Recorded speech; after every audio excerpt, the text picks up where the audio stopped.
the biggest thing is just to be heard, and just for someone to be completely neutral on the situation and to just listen, not to respond, not to defend, not to tell me how many blessings I have in life, how much I'm losing, how many people care about me, to just, for me to give them my feelings and for them to look at them as raw and as painful as they are, but just acknowledge.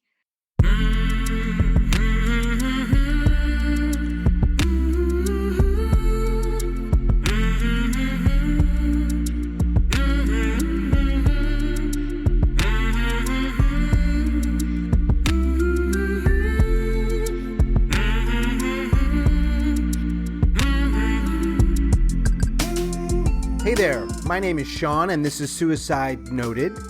On this podcast, I talk with suicide attempt survivors so that we can hear their stories. Every year around the world, millions of people try to take their own lives and we almost never talk about it. And when we do talk about it, many of us, including me, are not very good at it. So one of my goals with this podcast is to have more conversations and hopefully better conversations with attempt survivors. Now, we are talking about suicide, so this may not be a good fit for everyone. Please take that into account before you listen. But I do hope you listen, because there is so much to learn. These stories by these survivors have been heard now in 55 countries. Countries like Ireland, Bolivia, Iceland, Argentina. More people from more places are hearing these stories because they need to, because they matter. Now, if you're a suicide attempt survivor and you'd like to share your story, I would love to talk. You can email us at hello@suicidenoted.com. And if you'd like to support the podcast, well, keep doing what you're doing. Keep listening. Let people know about it. If you want to rate it or review it, that would help too. Today, I am talking with Emma. Emma lives in South Africa, and she is a suicide attempt survivor. I asked Emma why or how she came to be comfortable talking openly about her suicide, but we had a tech glitch. So Emma recorded her answer and sent it to me. The rest of our interview you will hear as it took place live. How are you, Emma? I'm good. How are you? Good. I'm glad we got this figured out and we can talk. Yes. Yeah. So you're in Johannesburg? Yes, South Africa. Yeah. I actually had a really nice conversation with a woman in South Africa last week for this podcast. So, really interesting. That is exciting. Yeah. Yeah. So let me ask you this, Emma. Yes. You are okay sharing with me, and because it's a podcast, anybody who listens to it, about something in your life that a lot of people wouldn't talk about, a suicide attempt. And I'm wondering why. The reason that I wanted to share my story today is because it's sometimes easier to be vulnerable and open and transparent with people outside of the group of family and friends, because they attach intense emotion to it and you don't want to hurt the people that you love. So sometimes it's just refreshing getting the opportunity to be completely transparent and open with a stranger. And also I think I've done it because it is therapeutic for me, and I am a person who likes to share. Every time I get an opportunity to share my story or an experience that I've had, it gives me the opportunity to own that experience and own that situation. And so I do find it very therapeutic. And also I would like to share for people who can possibly relate to this, or people who can become aware of this and just know how to approach others and how to help others. So are you comfortable sharing about your attempt? So my attempt happened last October, and I had already planned to do something in March. I didn't exactly know what I was going to do or how I was going to do it, but the just overwhelming urge, because I've always had these moments where I would plan it or I would think of it or I'd obsess over it, but throughout the years I'd kind of just do something that would be enough. So I would drug myself enough to fall asleep that night, or I would just do something to get myself to escape in that moment. But then, last year, March, I really started planning this, and I ended up finding out in July last year that I would have to retake certain classes for my university program. And I just know that my parents are very stern when it comes to academics. It was just, I had moved 6.5 hours away. Everything had just changed and I was just so miserable here. And I then ended up getting put in a psychiatric hospital in August because I stopped sleeping. I couldn't move. I'd be paralyzed in my bed and I have to phone the classmates to be like, listen, please just tell them that I'm going to be late for class because I don't feel well. So it just got to the point where I had to be admitted, and admission was quite hard for my parents to accept because they don't really believe in the use of psychiatric medication. They don't really understand that people can have psychological issues. And after getting admitted, I was just pumped up on drugs, and I assumed that I was okay. And I just then, again, with all this new medication that I got, so I'm quite impulsive and obsessive. I started heavily researching the medication that the psychiatrist had put me on. So every night I was just finding articles and academic articles to read on what these drugs could do to me. And I just remember finding out in October that I'd failed a class. And I just didn't know how I was going to tell my parents. And that night, my father had just sent me a random message that just said, I love you. And I don't know why, but it just completely triggered me. And I took out all the medication that I had. I laid it out on my bed and I physically started counting pill by pill to see how much that I had. I grabbed scissors from my desk and I cut myself, and I told myself, I was like, okay, I'm going to hurt myself and then I'm going to drink this medication because there's a certain antidepressant that I was put on called Wellbutrin. But I was instructed to stop using it because I was allergic to it. And so that is the drug that I told myself, okay, I'm going to use this up the most, and I'm going to use up all of it because I had about 27 pills of it left. And I used up all of it, and I was just like, I'm going to cut myself, I'm going to get into the shower, I'm going to drink this, and I'm just going to die in my bed. And my parents will try to phone me and no one will be able to get hold of me. They'll phone my roommate and she won't be able to get hold of me, and they're just going to have to open my room and find me dead. And I then cut myself. I got into the shower.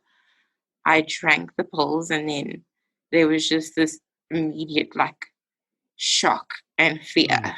But at this point, I think I had 37, 42 pills down my throat already. So I went to the bathroom and I tried to throw it up, but nothing was happening. And I got so scared. There was a girl that I was quite close with, that I grew up with, and she did a degree in something similar to nursing. And I phoned her and I asked her, is there any way that I can try and make myself throw up? She was like, you've taken too much. You need to go to the hospital. And I refused. I told her that I will. I put the phone down and I just sat in the bathroom. I just kept crying and crying, and just, I don't, my body even started, my heart started racing. I was sweating. I was nauseous. And I eventually ended up phoning my neighbor, and she took me to the hospital. And I just remember them taking blood and telling me that it wasn't enough for them to just let me sit there. So they put an NG tube down, and I ended up throwing all of it up with activated charcoal. And I remember that when they had pumped my stomach, I did feel a lot better. And it's sort of like I lied to myself. I was like, can I go home now? I looked at the nurse and I was like, I feel great now. Can I go home? And everyone was like, you're crazy. You can't go home. And I then remember because I was in the emergency room, and I remember the nurse who did the NG tube with me, she sat next to the bed with me because I asked her. There was just this strong feeling after. There was just this feeling in me that told me if this woman left me, I was going to die. So I told her this, and I was like, I know this sounds crazy, but if you leave this bedside, I will die. And she's like, no, you can't die. Like, we've pumped your stomach, you're okay. But she's like, if you're scared, I'll wait with you till you fall asleep, and when a bed clears, we'll bring you out. And so she stayed with me, and I remember that the curtains were drawn and I wasn't hooked onto any machines. And this lady sat me and she was just asking me questions, but she was just asking simple, normal questions like, how many siblings do you have? What do your parents do? And I kind of felt my tongue get heavy. And the last thing I remember is just seeing white. And the next day I had then woken up in ICU with an oxygen mask and all these drips in. And out of fear, the first thing I did was rip this mask off, and I was ripping the drips out of my hand. And this woman came and she calmed me and she was like, no, you've now been put in here because you had 2 seizures, one after the other, and you had, I think they were 5 minutes apart, and one lasted 7 minutes and the next lasted 10. So they were just like, we didn't know if you were going to be okay. And at that point, they'd already phoned my parents because I think they all also thought I was going to go. And You okay? yes, I'm fine. Take your time. And if you don't want to share, that's fine. I mean, I appreciate what you are sharing. No, and that's all that had happened. Yeah. So it sounds like from what you shared, and please tell me if I'm, not correct, that once you tried, and you said you used the words shock and fear, you wanted to undo it? I did. Yeah. And I think that the reason that I wanted to is just, I don't know, I think I didn't want to die alone. If that makes sense. I know that sounds dumb, like you're trying to kill yourself, but you don't want to die alone. And there was just this, I was just so scared to be alone. After I'd done it, I didn't want to be left alone. I don't even know how to describe it, but I just didn't want to be alone. Yeah. For what it's worth, not wanting to die alone is, to me, sounds like the opposite of dumb, whatever that is. There's nothing dumb about that. So I've never been in that position. I've shared with people, I've never tried to end my life. A few people very close to me have, and I don't know if we use the word succeeded, but they're dead. And I've been an ideator for years to different degrees, where I've come kind of close and I've thought about it a lot. So I never suggest or pretend that I know what that's like, but for some reason saying you didn't want to die alone, that makes total sense to me. Yeah. Mm-hmm. Yeah. So you said that your parents were called. I am wondering if you're comfortable sharing, and again, if you're not, then we don't have to talk about that. I always ask Okay. about how people responded when they learned, maybe, family or friends or whomever. And you did mention your parents. So how did they respond when they learned of this? My dad was in a lot of shock, and the first thing that, well, from what I heard from what my siblings had told me, because I was a 6 hour drive away from my parents. So when they got the call, the first thing my dad did was he woke up my mom, and he was like, "Our child's dead. She's dead. She's dead." And he ran to my older sister's room, and he was like, "Your sister's depressed. How could you not know this? How could you not see this?" And my sister was like, "I don't, like, I'm not with her. We both here. Or how was I supposed to know?" And my mom, just in total shock. Her thing was more just, why would she do this? Mm-hmm. And as soon as they got to the hospital, the first thing that my dad did, my dad saw me and he just burst into tears. Mm. And he actually he signed RHT, which stands for refusal to hospital treatment. So he himself is a doctor. And when I was in ICU, at this point I was fine, I was stable, my vitals were okay. And I was just then waiting to see a psychiatrist and um, to see a neurologist because of the seizures, just to check that everything was still okay physiologically. And my dad he fought this doctor, and he was like, "I'm not leaving her here."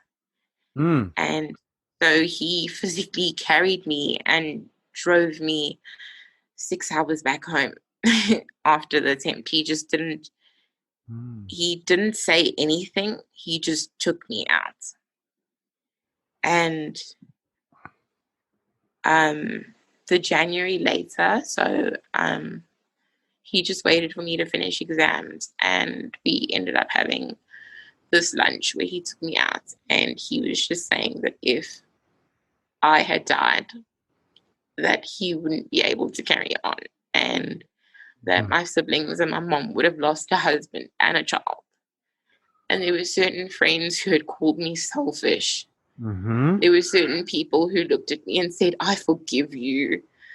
And I honestly, till this day, I feel like all of those things were so wrong to say, because I Mm-hmm. do not feel at all, and people can judge me for this. People can, because a lot of the times you hear from others that suicide is selfish, Yes. and it's not.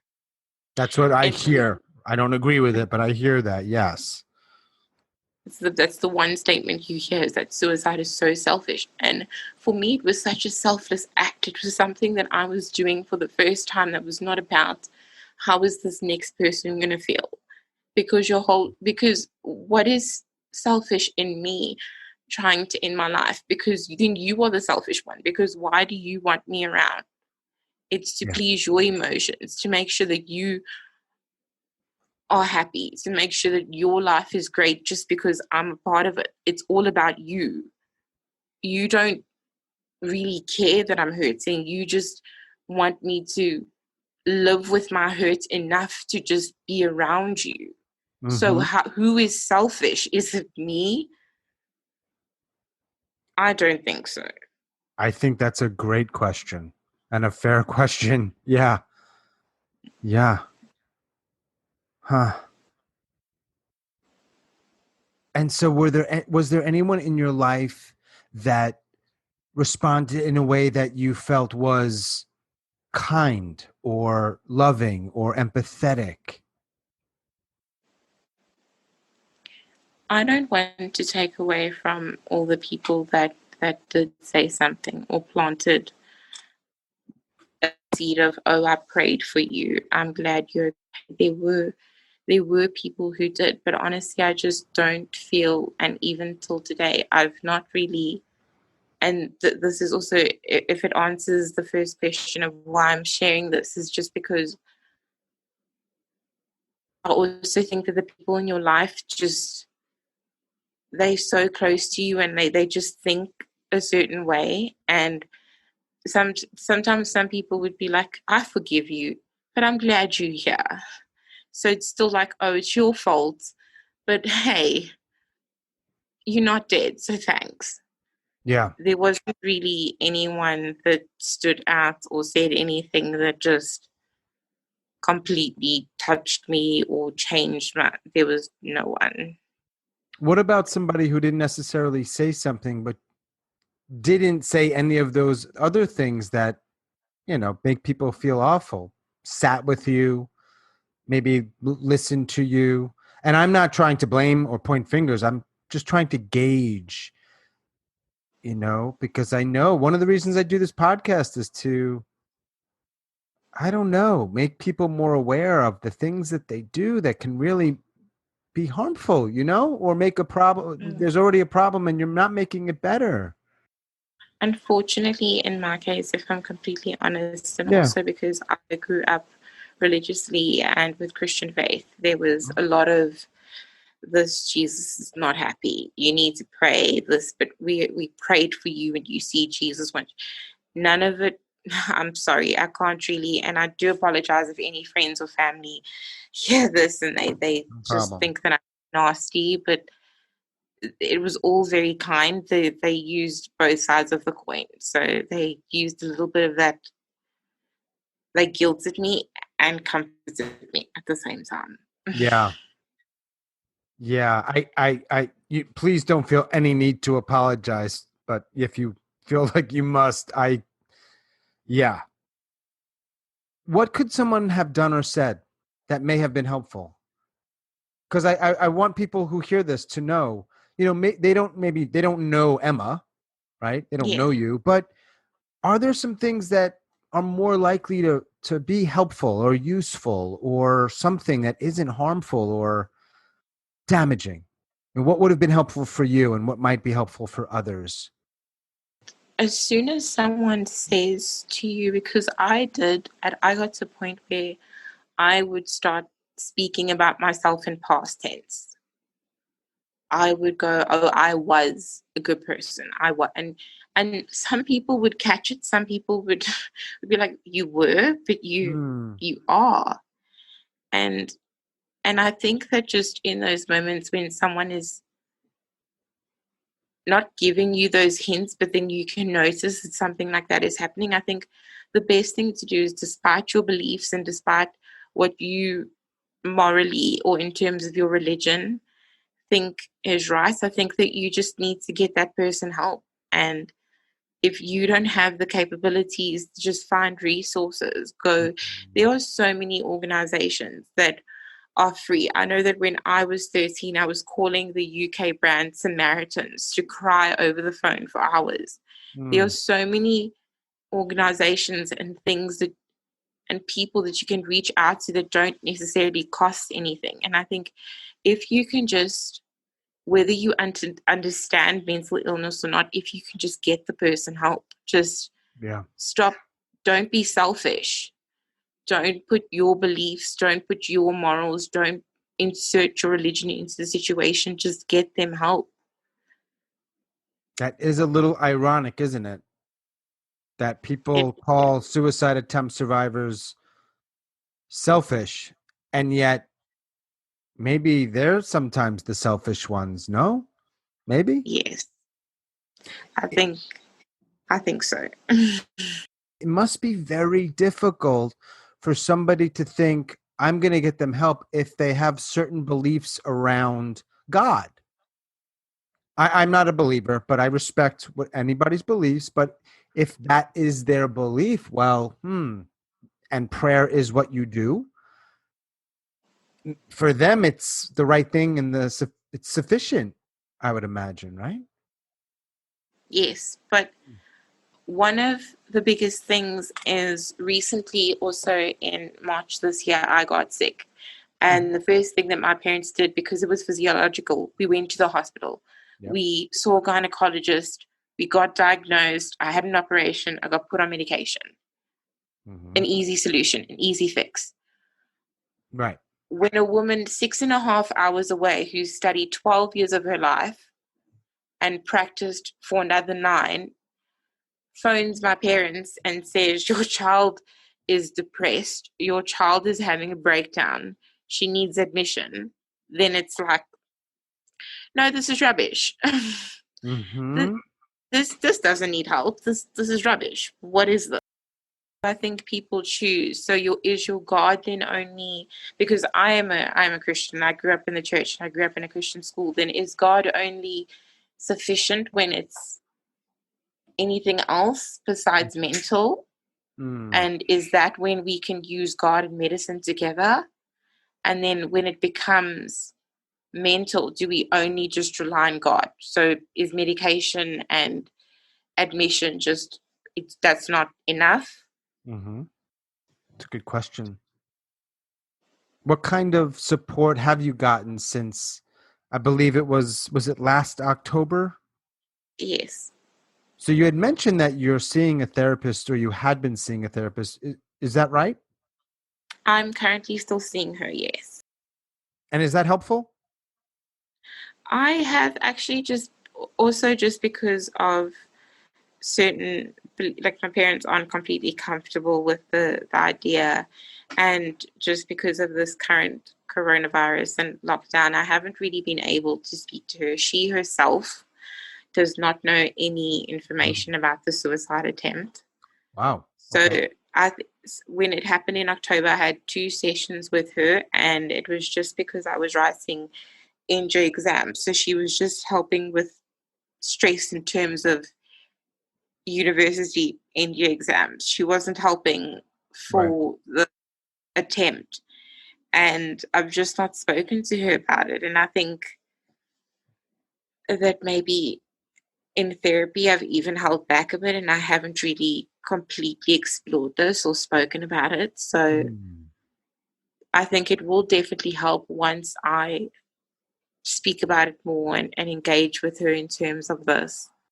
So in the last year or so, what, if anything, has changed? And I don't ask that because you have to have changed. Are you in a slightly better space, or is it similar to when you attempted? It's completely suppressed. So I don't entertain I don't acknowledge my thoughts, I don't acknowledge my feelings, I don't entertain them.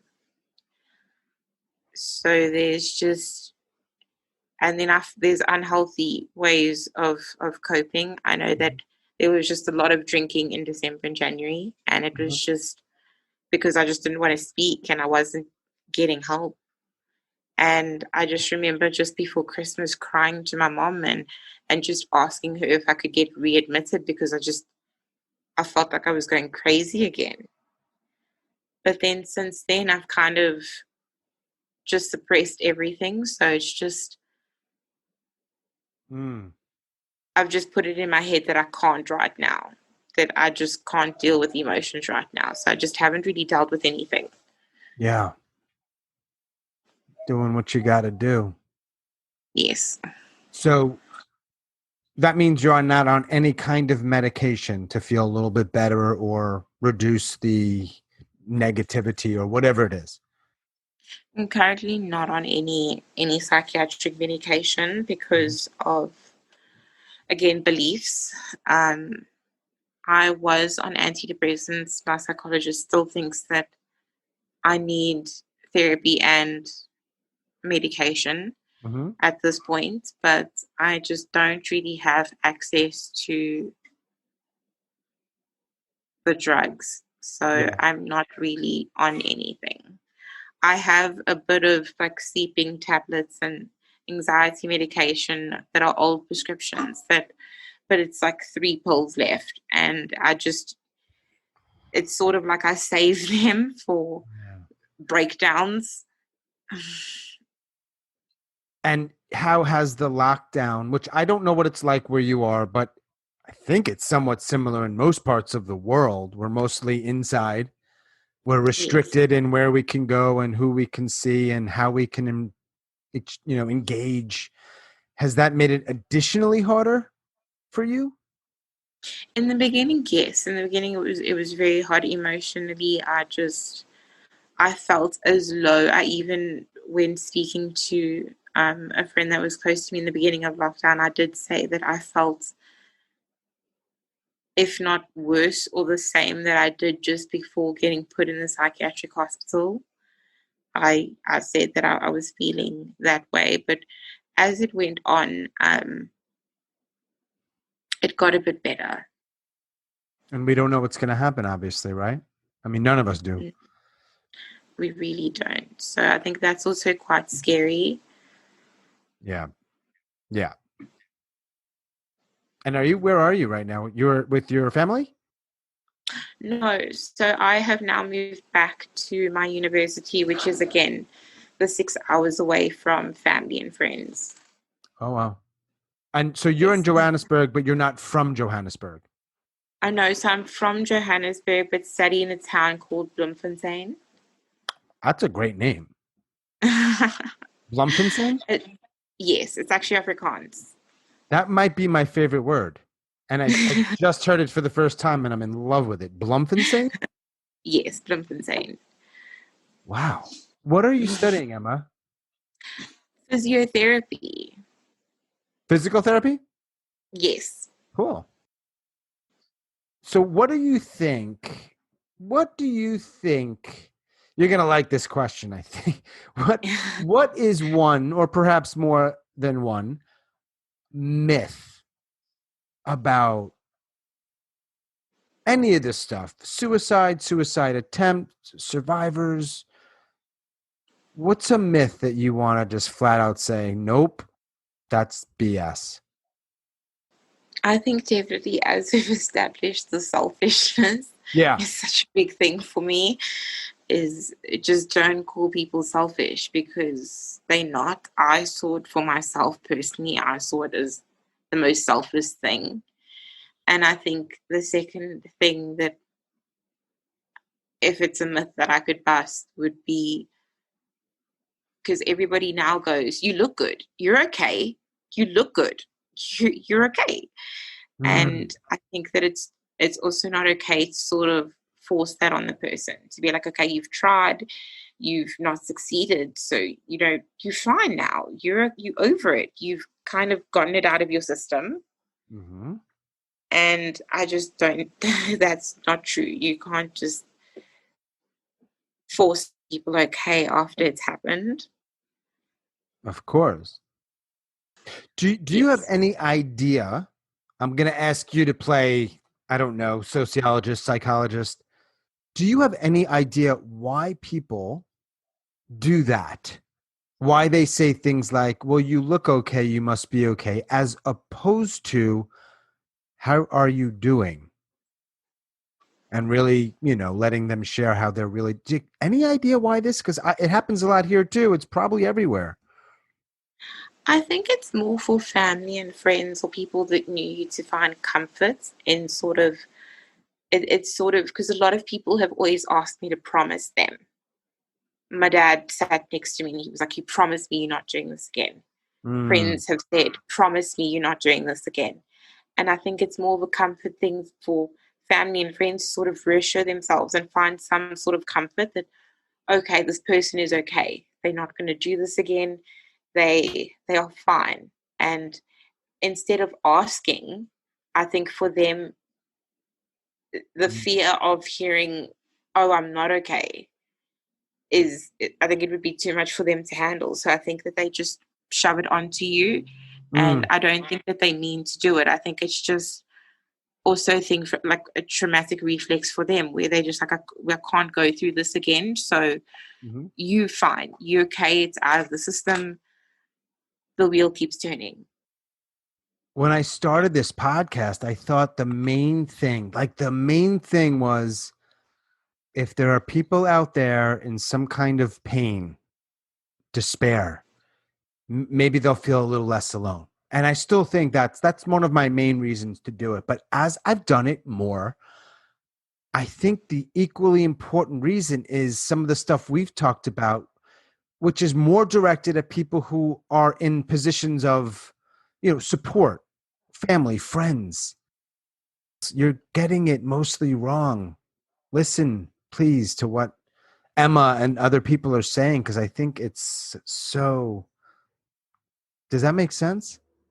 Yes, I definitely think, I don't know. I can only speak for myself. I don't know Yeah. if any other people who have shared, but I think the biggest thing is also, as I told you, the reason that I'm sharing is just to be heard, and Hmm. just for someone to be completely neutral on the situation and to just listen, not to respond, not to defend, not to tell me how many blessings I have in life, how much I'm losing, how many people care about me, to just for me to give them my feelings and for them to look at them as raw and as painful as they are, but just acknowledge. Hmm. Don't make me feel guilty for those feelings. Don't make me feel bad for feeling those things, because my psychologist even said it in our session on Tuesday. A lot of people kind of make comments like, "Oh, you always need to be sad," and who in their right mind would want to feel sad? It's Sure. No one sits there and says, "I want to feel these things." No Hmm. one sits there and goes, "Today I want to kill myself." No one sits there for months and says, "One of these days I'm going to die and they're going to just find me laying there." So I do think it's for a lot of people to be heard, and for people who know friends or family or classmates or co-workers. If someone is telling you something, just take it, look at it. I'm not asking you to accept it and agree with it, but just as they've given it to you, look at it, acknowledge it, and help where you can. We don't learn this stuff. Certainly not We don't. formally. We don't learn it, and it shows. It really shows. Definitely. It's Yeah. still a very taboo thing. Maybe more so in South Africa than here. I don't know. Maybe it depends on the particular community within. But yeah, Yes, I think in terms of cultural groups and religious groups, some just really don't accept or speak or open up the floor for that conversation. we're not going to talk about it, and if we don't talk about it, it kind of doesn't exist, and we can just go on. Yeah. Yes. Did you ever have a talk with your siblings? What have they had to say in the aftermath, or up until this day? My older sister, I think, because she was the first line of communication that my parents had ran to, she sort of, we've had discussions like I shared with you. I explained to her what had happened on my end during that night, and she had opened up and said, "Okay, Dad came rushing in at this point," and she just, that was kind of, we've just spoke about the act itself. Mm-hmm. And my two other siblings just don't mention it. They don't like to speak about it. They don't bring it up. It's not something we discuss. So it's been more of like a fact storytelling Yeah. of the incident. We don't attach emotion to it. We don't do that. Right. So some of the stuff that happened, that's okay, but how you're feeling then or now, less so, or maybe not at all. My older sister definitely tries. I know that before coming here, I was quite nervous to return to university, and I'd opened up to her and I said, "I've been storing medication again. I've hid all these drugs and I'm going to keep them for a just in case." And she was just like, "Well, you need to speak to someone." And I think for her, especially because she is in her final year of medicine and she's dealt with psychiatric patients, where this is now a reality for her, where she really does understand that things like this do exist. And for her, she's kind of, she's not personally, she's a person who's not very emotional, so she won't sit and have a whole conversation spilling emotion. But for her, it's more of a thing of being proactive. So she's like, "Okay, good, you've mentioned this, now give me the drugs." or Right. you feeling this way, don't feel this way, you know? So she really does try. The fact that you're storing drugs based on what you shared earlier, and what we're talking about stays right here, just to be very, very clear, that is a red flag, no? It is. Yeah. Okay. It is. And I've spoken to my psychologist about it, and one of the things that she did say was, at this point, does she need to be worried? And I told her that no, for now I'm stable. But the thing is, what does scare me is that it's in my reach, but I'm also quite toxic to myself, in the sense of, I've only the once had I then given my psychologist pills. I was like, just in case I have a bad day, here's a bunch of medication. And she had then taken it and she had removed it from her office, and she'd done whatever with it. But I understand that it is a problem, Mm. but also I'm so scared to not have them Mm. in case I need them. But the fact that there is an in case is also very scary. Do you think about your life beyond a month or 6 months, or is it more like I just got to get through the day? One of the things for my suicide attempt is, I said to one of my lecturers and one of my friends, is after last year, something in my brain kind of ticked. I remember that I've always struggled with emotions, and already as young as the age of 9, I sort of put in my head, or just clung to this feeling that became a fact for me, of I was not meant to be born, I was not meant to be here. And the older I got, it would be like, oh, okay, but I'll get into like high school, it will get better. I'll get into university and it will get better. So I was always looking forward to the next chapter being brighter. Mm-hmm. And something about last year attempt has completely shut that down. Of course, to friends and family, then I speak and I'm like, oh, one day I want but if I'm completely honest with myself, I don't see anything. And it's sort of like that got ripped away from me last year, is that I can't picture anything. It's like I don't see any good for myself. I don't picture myself on a graduation stage. I don't picture myself doing this job. I can't see it. And it may just be because right now my mind is clouded. Maybe. And maybe once it clears, I'll be able to finally picture that. But ever since last year, I think from last year, I stopped hoping for the next chapter. I stopped hoping for the next year. There's all these memes on how people want to redo or want a cancellation of 2020 and want to refund and can't wait for 2021. And I've just not felt that way. Yeah. I sort of just... It's a hope thing, huh? Well, no hope thing. Yes. Do you have a date and when I don't know if the right word is, supposed to graduate? How far away are you from that? I am 3 years away from graduating. How old are you? I am 22. You're very mature. I thought you were a little older. Not by the way you look. You just carry yourself with a certain level of maturity and grace. Thank you. If there are people out there like you are, or particularly were last year, and there are many, obviously the details vary, but people were in a real pain and they're thinking some very dark things and they may act on those things. Obviously you don't know them, but is there anything you could say to them? Please do it for yourself, even if it's writing a letter and handing it off to a friend because you can't speak. Even if it's rushing yourself to the emergency room and crying and saying, I'm sad. Do it for yourself, not for your grandmother, not for your mother, not for your friends. Just do it for yourself. You are so much more than that feeling, and you deserve at least a bit of happiness.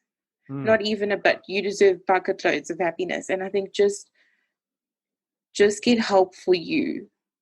Just want help for you. Just do something. Yeah. What else would you like to share? I think the one thing is I always feel bad that family and friends sometimes feel like they're not enough, and they don't feel that what they say or what they do is enough. And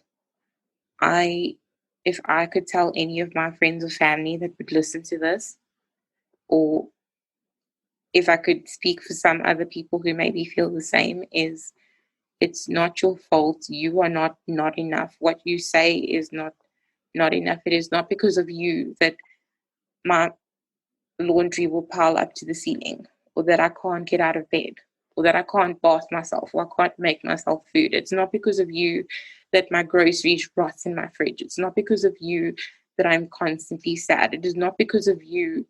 And you are not, it's not that what you do or say is not enough. It's just there is something in my brain that is not functioning. I am sick. And it is not you. It's the same as having diabetes. You don't go, I'm not helping my mother enough who has diabetes. She's taking insulin. She's following a treatment plan, but you are not a bad daughter because she has diabetes.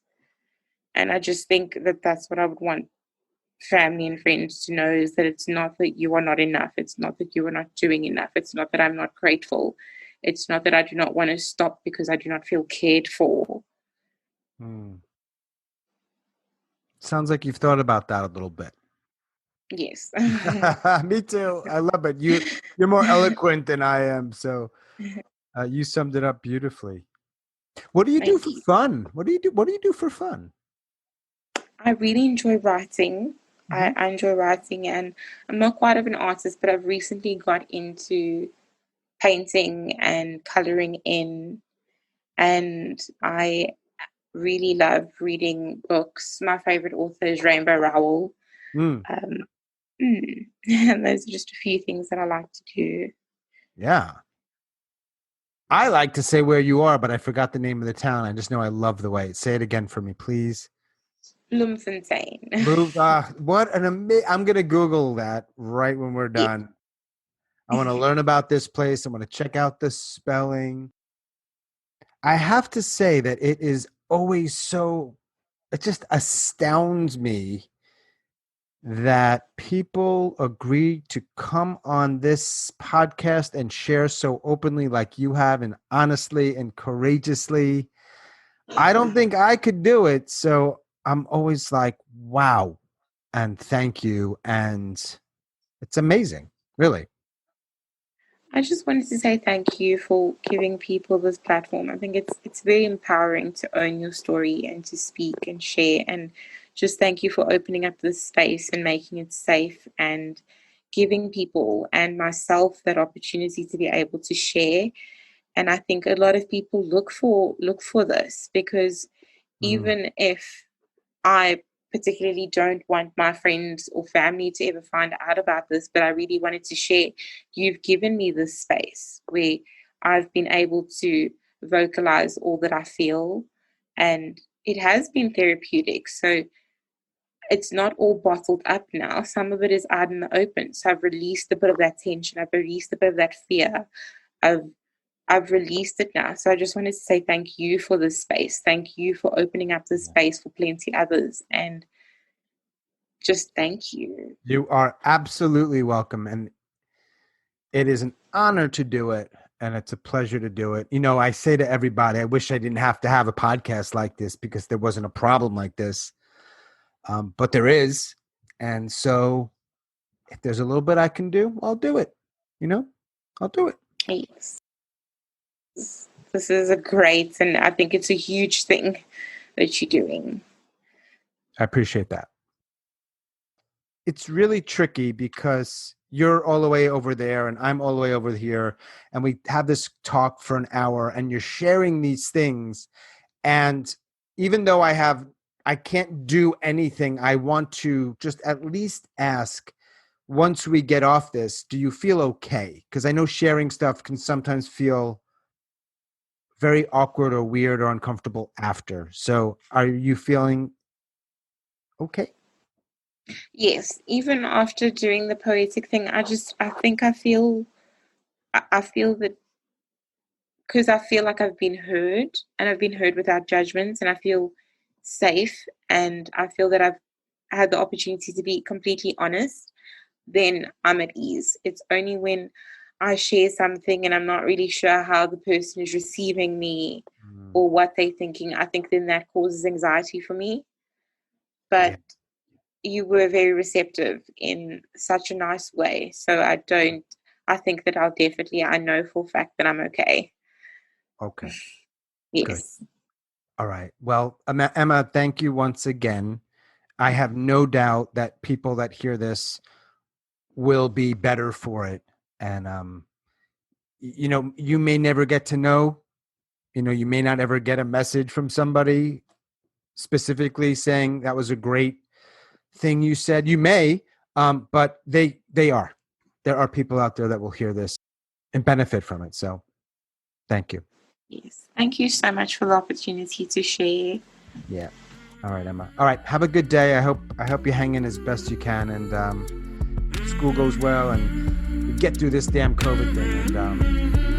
And thank you. Bye-bye. Take care of yourself. Bye. Thanks again. Bye. Thank you.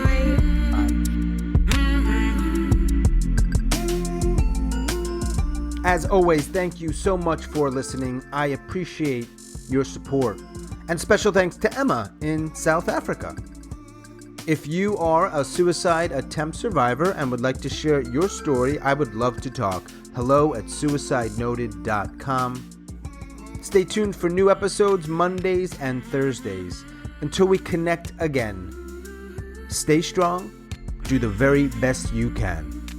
I'll talk to you soon.